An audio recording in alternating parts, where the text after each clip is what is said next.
Kelly, you're now live and you can start the meeting. Good evening and welcome to the Bedford Planning Board meeting, which is taking place via Zoom this evening. It is the 31st day of August in the third year of 2020.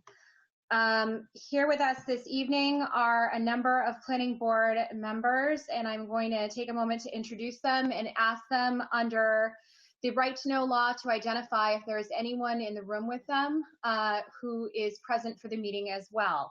Hal Newberry. Good evening. No one else in the room, and I'm on a headset for audio. Over. Thank you. Mac McMahon. No one in the room, and good evening. Good evening. Councillor DeShaco. No one in the room. Good evening. Jeff Foote. There is currently no one in the room with me, but I do have family members that are in and out of the house. Okay. Priscilla Malcolm. I am here by myself. Stephen Clough. Does not appear to be present with us this evening. Matt Sullivan. Stepped off momentarily to reboot his modem, but I believe he's coming back. Charlie Fairman. Here, present. Nobody's with me. John Quintal. Here, present, and no one is with me. And then Rick Sawyer, Town Manager for Bedford. Good evening. There's nobody in the room with me. Becky Hebert, the Planning Director. Becky, you're on mute.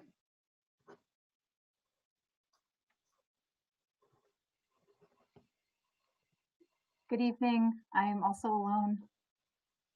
Mark Connors, the Assistant Planning Director. Good evening. I'm by myself.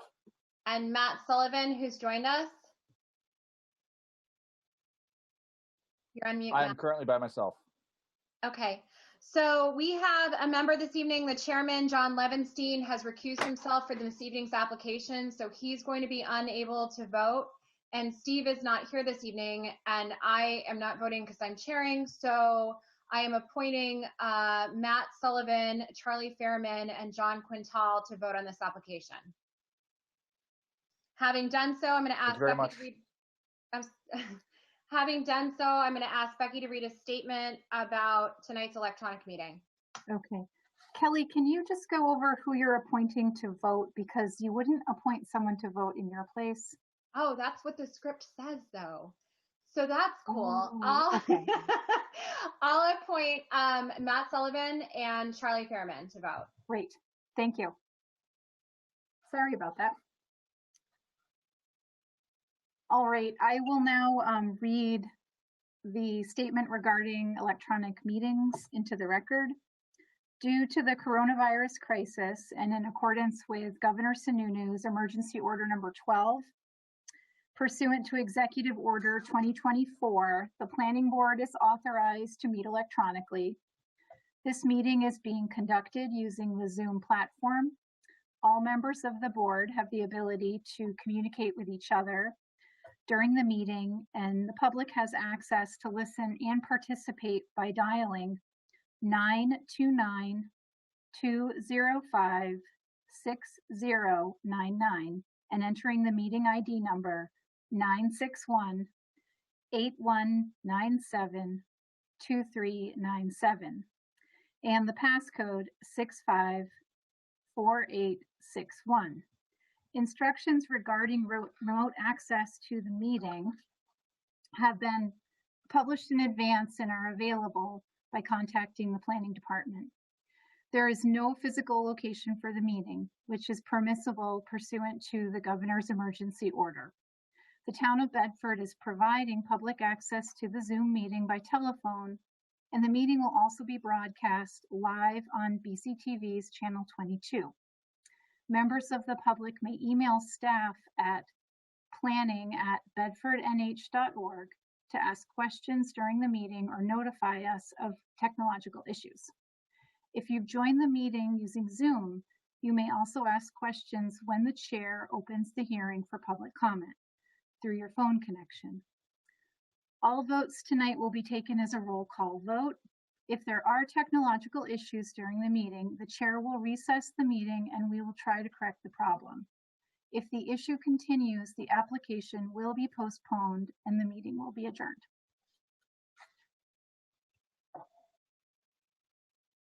Thank you.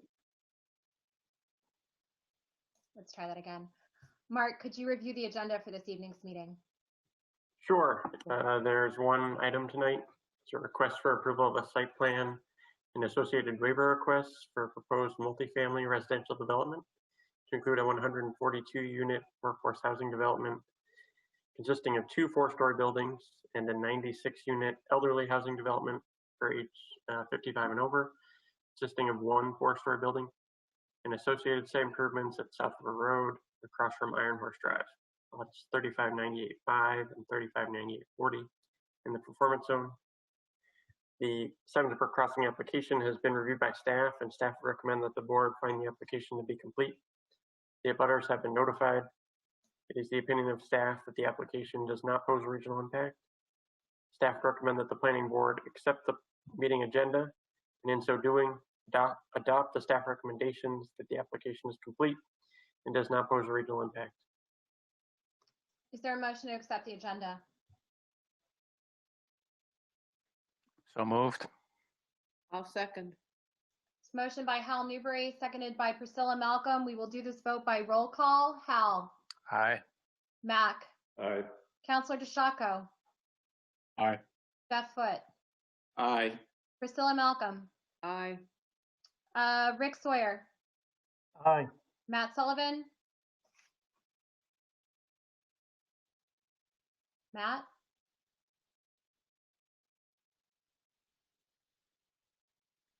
Matt, are you there? Charlie Fairman. Aye. Okay, and I guess I'm going to temporarily appoint John to vote in my Matt's place. John? Aye. Thank you.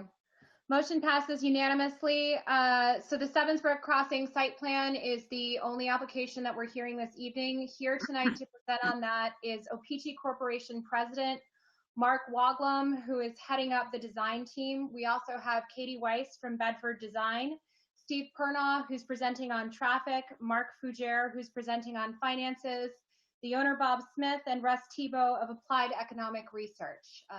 Go ahead when you're ready.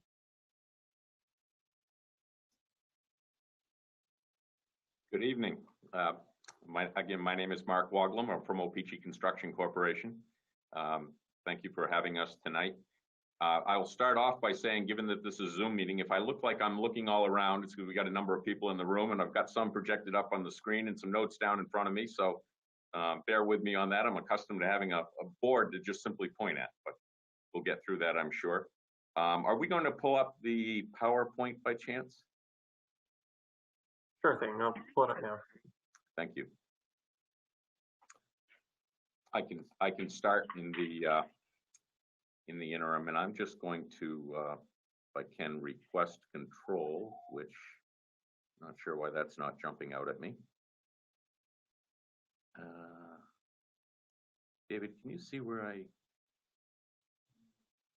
am? Bear with me. There, I know there's. You may have on your Zoom. You may have disabled my ability to request control, so I may need to simply ask you to go through the screens, but that's fine. Mark, try that again. Yep.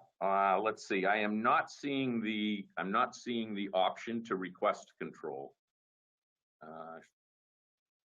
I have a share screen. Yep. Disabled is sharing my screen, which is what I know you wanted to do. So I don't see that. You may well have an option in there.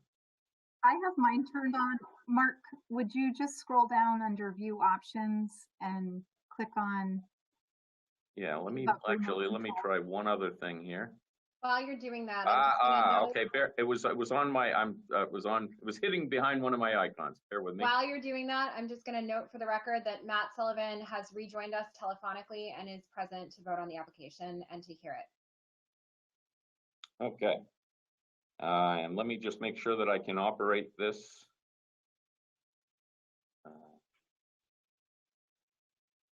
I'm controlling Mark's screen and I am not able to, whoop, I guess I did that. Bear with me. Mark's screen and I'm not. Got it, I've got it. I'm all set. Okay. Just a gentle reminder to anyone who's on the call to mute themselves because I'm hearing the feedback from, thank you. All right, so if I could, I'd like to give a little description of the development and a little bit of site history. This is a site that is approximately 25 acres. It's been owned by the current ownership, whose primary principals are Bob Smith and his son Rob Smith. Tom Riley is also going to be a principal in it. And the site is just under 25 acres. It was originally intended to be potential expansion for their manufacturing business, which was subsequently sold. And since that time, the property's been on the market and various different parties interested in it, but nothing that really took. So at this stage, the current ownership is proceeding to develop it as a mixed-use development. There's lots of varying natural features on this site. The primary natural feature is Sevens Brook, which bisects the site. The site is a little bit of an odd shape given its topography and what have you, and there's many different tiers to it. So we're going to talk a little bit about why we think this is appropriate for a residential development, why we think this is a good use, but fundamentally this site is a little bit different than many of them given its topography and shapes. We are proposing a mixed-use project that would be done in we're asking for approval of the residential, which would be phase 1 of that site. We ultimately will request that that be done in 2 phases, which I'll describe a little bit more. But the first phase of the residential development, which is on a portion of the site, would be 238 residences total. That would be located in 3 different buildings. One of the buildings would be an over 55 residential building with 96 units, and the other 2 buildings would be workforce housing residential buildings with 142 units total, 71 units each.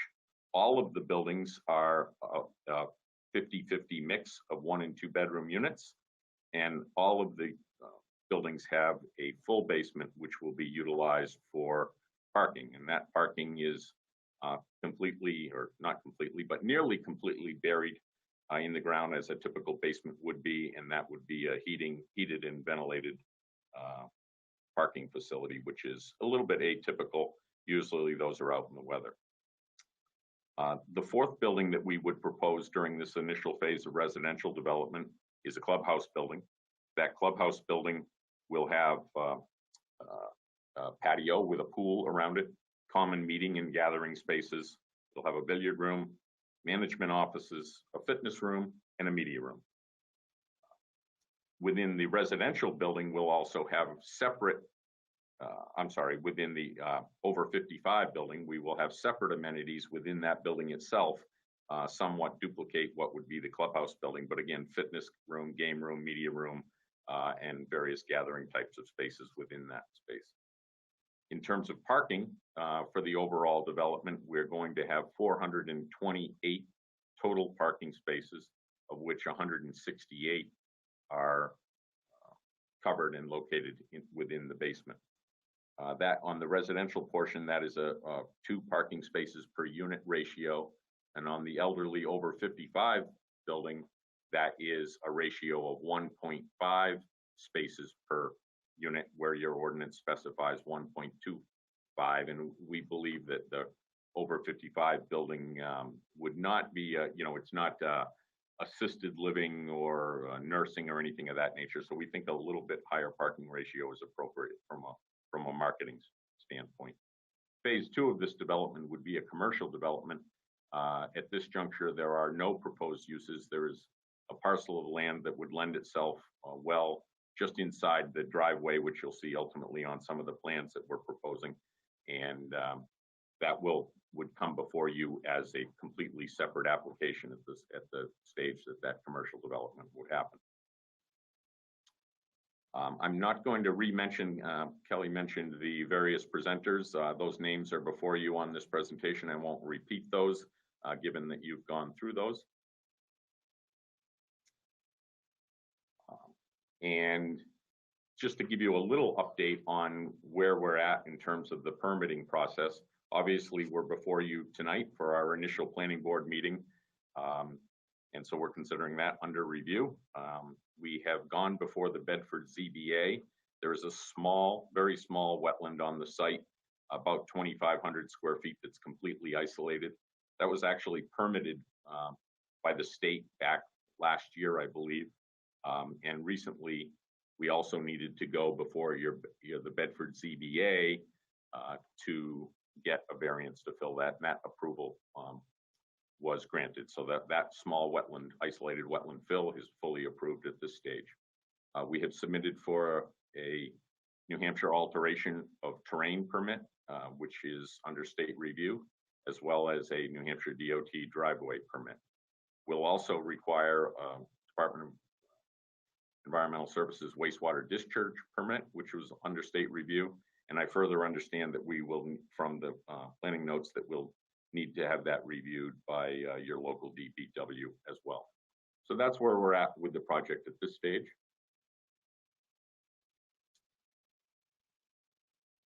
What I'm showing before you here is just a locus plan. And if you look at this yellow highlight shaded area, this is the site in question. It's really a great site for a mixed use development of this sort. It has great highway access. As can be seen, this is the airport access road. We're located just north of that. We're right on the southern end of Bedford, close to the Merrimack town line. And really, as I'm sure everybody is aware, that's an area that has a lot of different amenities to it. And for instance, we have the Sevensbrook Marketplace, which is located directly to the north, which has amenities that will be great for pedestrian access for our residences and such. So that gives you an idea of where this site is in relation to development around it. We also have this 3D aerial, which sort of gives you an idea of the scale of these buildings in relation to what this site is. That it is depicted on this plan. The darker green treed areas are actually undisturbed wooded areas on this site. It's extensive, and you're going to see that further in some of the other plans that we're going to show you. And we have intentionally left it a significant wooded buffer around this for privacy of the residences and such. This is a two-dimensional view of the site. As I indicated, the site is about 24 acres. There will be on this area right here on the northern end of the driveway, there'll be a access easement onto Sevensbrook Marketplace. Sevensbrook Marketplace has within it dining facilities, fitness facilities, I think personal services, that sort of thing. Really a great amenity for people that live in close proximity. That easement will also provide a loop water connection, so that'll be one of the two sources of water connection. That water line is existing and was run through Sevensbrook Marketplace at the time that was developed in anticipation of developing this. The same thing, our gravity sewer will connect down in that area. There are easements for that. And there will be an emergency vehicle access in the event that the primary drive into the site was obstructed for some reason. As you can see, all of the dark green here around this site is our undisturbed vegetated area. That is a fair amount of it is slopes. The Sevensbrook basically bisects this site. It runs along the northerly property line, along this easterly line, down through the site, around Sevensbrook Marketplace, and eventually crosses under our entrance drive here on the easterly portion of the site. In terms of green space, your ordinance requires that we have at least 25% green space, and we're actually at 80% with this phase of the development. So we've got substantially more green space than would be required under your ordinance. The future commercial development would go along the southerly portion of the site. I think there's something in the order of magnitude of 2 or 3 acres down in that area. And that's relatively level topography. It's possible that that would have some interconnection with the adjacent property owner to the south. We're proposing that there be a cross-access easement somewhere off of this drive. We'd consider that to be a floating easement at this stage, but we're certainly amenable to granting a cross-access easement to that abutting property owner for our development or whatever they may do in the future. The Everett Turnpike is directly to the west. What you're looking at, the closest portion of that is the highway on-ramp that you're seeing, northbound on-ramp on this portion right here. There is, again, a substantial wooded buffer here. At our closest point, I think we're 30 or 40 feet of wooded buffer in this corner of what would be the over 55 building located to the south here. And beyond that, the buffer is significant, as much as 100 feet of wooded buffer along that area. The over 55 building is the slightly larger L-shaped building here. Again, that'll be 96 units with 142 parking spaces, 76 of which are covered. That building is about 141,000 square feet. That's 4 stories of parking above the basement. We're proposing a trail system in and amongst these wooded areas. We've got a detail within our detailed site plan, but that wooded area doesn't depict very well on this plan, but it goes all around the site through this wooded area and connects back in here, as well as a sidewalk system within the development itself. The 2 buildings that you see on the northerly end of the site are workforce residences. Those would, 25% of those would fall under the specific guidelines of affordability. There would be 142 units within those buildings, 286 parking spaces, of which 102 are covered. This portion of the development is about 202,000 square feet in total.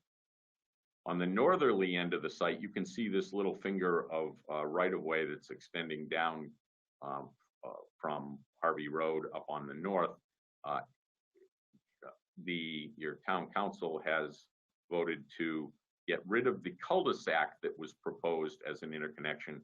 Really, the topography across here is such that it's not practical to extend Harvey Road across there.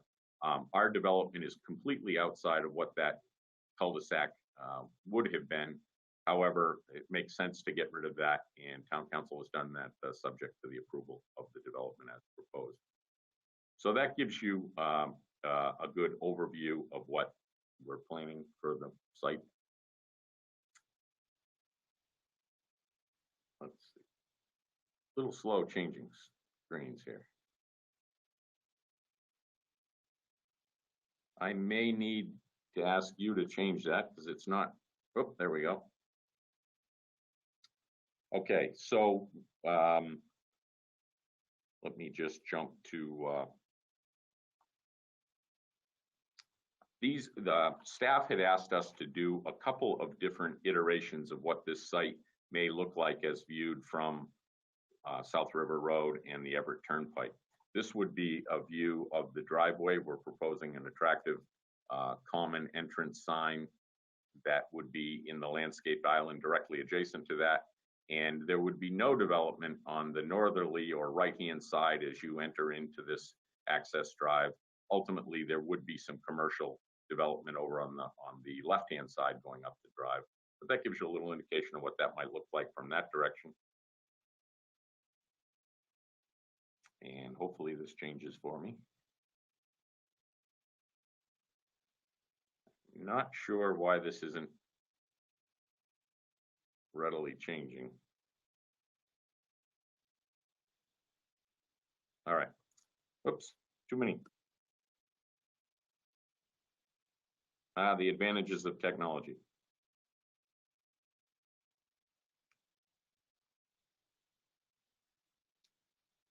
You may need to move that for me. I'm not sure. This is going slowly for me, Mark. I don't know if you want to try to move that back. Okay, give me 1 second. It might. I can relinquish control.